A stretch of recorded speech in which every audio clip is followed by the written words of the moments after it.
成日都聽到人哋話做運動啊，對身體好。其實呢個觀點呢，只係啱得一半嘅啫。好勤力咁做運動，成日做運動，唔適當咁樣做運動，其實係會傷到個筋膜，而引致傷到我哋嘅身體嘅。首先呢，同大家了解一下呢，咩係筋膜先。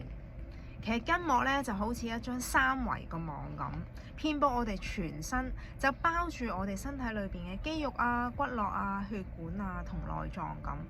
好，我哋睇下呢幅圖先。呢一幅圖咧係一個橙嘅橫切面，啲果肉咧就係我哋嘅肌肉啦、骨骼啦。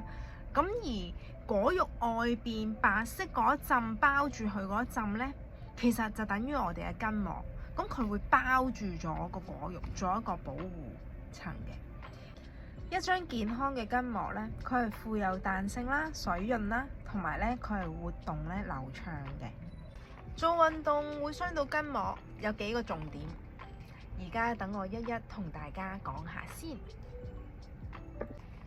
第一就係過度性、重複性、單一嘅動作，譬如跑步、舉啞鈴。其實呢啲動作咧係會令到我哋特定嘅部位咧承受住相同嘅壓力嘅，而令到我哋筋膜裏邊嘅蛋白膠原纖維咧撕裂嘅。如果唔及時修復嘅話，就會令到我哋嘅筋膜慢慢變粗、變厚同埋黏連，俗稱所謂嘅筋膜黏連。第二就係突然性過度嘅負荷，即係話一個好大嘅壓力突然之間衝過嚟，而令到我哋筋膜超乎咗佢嗰個承受嘅範圍。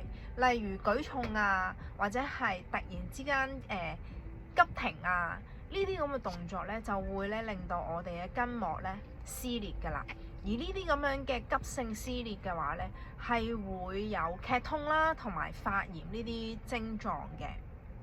肌肉拉傷啊、韌帶扭傷啊，其實都係筋膜撕裂嘅一種。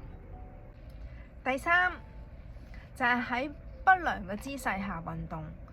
咩意思呢？就譬如可能本身你有圓肩、駝背或者係骨盆前傾呢啲不良嘅姿勢啦。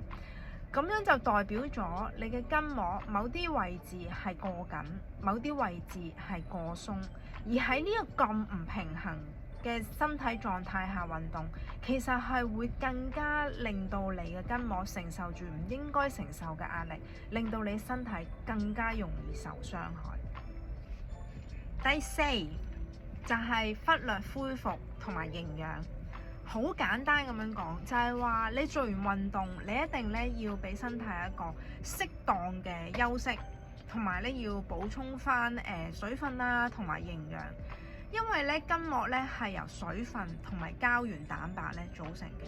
如果咧你冇一個足夠嘅時間俾佢做翻一個修復嘅話咧，其實我哋嘅筋膜咧係好容易咧變得脆弱啦，同埋容易受傷嘅。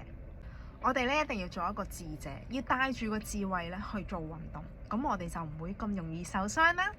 我係筋膜放鬆師黎樂琳。